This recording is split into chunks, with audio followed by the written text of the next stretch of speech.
क्या कभी आपने सोचा है कि एक ऐसा नेता जो विवादों से परे, शांत और ईमानदार हो, वह भारत जैसे विशाल देश को आर्थिक संकट से बाहर निकाल सकता है? एक ऐसा व्यक्ति जिसने अपनी सादगी और कुशल नेतृत्व से भारत को वैश्विक मानचित्र पर खड़ा किया। जी हाँ, हम बात कर रहे हैं डॉक्टर मनमोहन सिंह, जिनकी कहानी न केवल प्रेरणादायक है, बल्कि यह भी बताती है कि असली ताकत सादगी और नीतियों में होती है। तो तैयार हो जाइए इस अद्भुत सफर के लिए। 26 सितंबर 1932 को ब्रिटिश भारत के पंजाब प्रांत, अब पाकिस्तान में, एक साधारण किसान परिवार में जन्मे डॉक्टर मनमोहन सिंह का जीवन संघर्षों से भरा हुआ था। उनके पिता छोटे व्यापारी थे और परिवार का जीवन साधारण था। 1947 के भारत पाकिस्तान विभाजन ने उनके परिवार को उजाड़ दिया। उन्हें भारत आकर नया जीवन शुरू करना पड़ा, लेकिन इन संघर्षों ने मनमोहन सिंह के आत्मविश्वास को कमजोर नहीं होने दिया। मनमोहन सिंह का सपना हमेशा बड़ा था। उन्होंने अपनी पढ़ाई में कभी कोई समझौता नहीं किया। पंजाब विश्वविद्यालय से ग्रेजुएशन के बाद उन्होंने ऑक्सफोर्ड और कैम्ब्रिज यूनिवर्सिटी में पढ़ाई की। वहां उन्होंने साबित किया कि अगर सपने बड़े हों और मेहनत सच्ची हो, तो दुनिया की कोई ताकत आपको रोक नहीं सकती। अपनी पढ़ाई पूरी करने के बाद doctor Manmohan Singh Delhi school of economics में बतौर शिक्षक काम किया। उनकी पढ़ाई और समझ ने उन्हें राष्ट्रीय और अंतर्राष्ट्रीय स्तर पर पहचान दिलाई। वह भारत के पहले ऐसे अर्थशास्त्री बने जिन्होंने विश्व बैंक और अंतर्राष्ट्रीय मुद्रा कोष (IMF) जैसे संगठनों में काम किया। 1982 में उन्हें भारतीय रिजर्व बैंक का गवर्नर नियुक्त किया गया। उनकी नीतियों ने भारत की वित्तीय प्रणाली को मजबूत किया। उनका उद्देश्य था देश के हर नागरिक तक आर्थिक सुरक्षा पहुंचाना।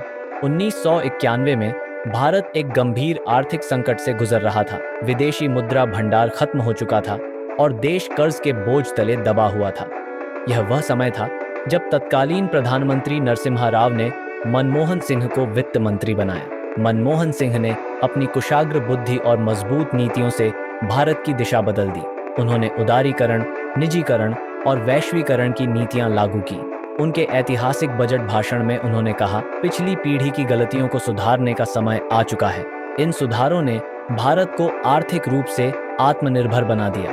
2004 में डॉक्टर मनमोहन सिंह भारत के प्रधानमंत्री बने। वह ऐसे पहले प्रधानमंत्री थे जिनका किसी राजनीतिक परिवार से कोई संबंध नहीं था। उनके कार्यकाल में भारत ने कई ऐतिहासिक फैसले लिए।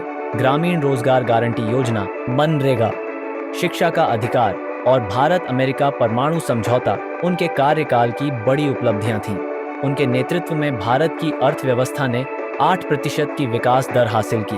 वह चाहते थे कि विकास का फायदा हर भारतीय को मिले। उनकी नीतियों ने करोड़ों लोगों को गरीबी से बाहर निकाला। मनमोहन सिंह का जीवन सादगी की मिसाल है।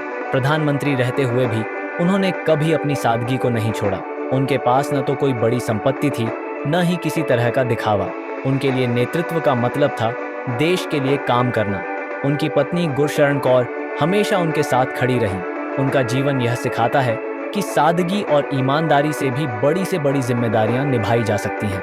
मनमोहन सिंह के कार्यकाल के दौरान कई विवाद भी हुए। 2G, स्पेक्ट्रम घोटाला, कोयला घोटाला और महंगाई जैसे मुद्दों पर उन्हें आलोचना का सामना करना पड़ा, लेकिन उनकी ईमानदारी और सादगी पर कभी कोई सवाल नहीं उठा। उन्होंने हमेशा कहा, इतिहास मेरे फैसलों का मूल्यांकन करेगा, न कि आज की राजनीति। यह उनकी सोच और समर्पण का प्रमाण था। मनमोहन सिंह का सम्मान न केवल भारत में बल्कि पूरी दुनिया में किया जाता है। उन्हें 2010 में टाइम मैगजीन ने दुनिया के सबसे प्रभावशाली नेताओं में से एक बताया। उनकी नेतृत्व शैली ने भारत को वैश्विक मंच पर एक मजबूत स्थान दिलाया। मनमोहन सिंह की कहानी सिर्फ एक नेता की नहीं, बल्कि एक ऐसे इंसान की है जिन्होंने मेहनत, सादगी और ईमानदारी से देश का भविष्य संवारा। वह आज भी लाखों युवाओं के लिए प्रेरणा है। उनकी कहानी हमें सिखाती है कि असली नेतृत्व काम में होता है, न कि शब्दों में। डॉक्टर मनमोहन सिंह का जीवन हमें यह सिखाता है कि साधारण इंसान भी असाधारण काम कर सकते हैं। उन्होंने हमें दिखाया कि ईमानदारी और मेहनत से ही असली बदलाव लाया जा सकता है। उनका शांत और स्थिर नेतृत्व भारत के लिए हमेशा प्रेरणा बना रहेगा। अगर आपको यह वीडियो पसंद आया हो तो इसे लाइक करें, दोस्तों के साथ शेयर करें और हमारे चैनल को सब्सक्राइब करें। मिलते हैं अगले वीडियो में। तब तक के लिए सुरक्षित रहें और प्रेरित रहें। जय हिंद।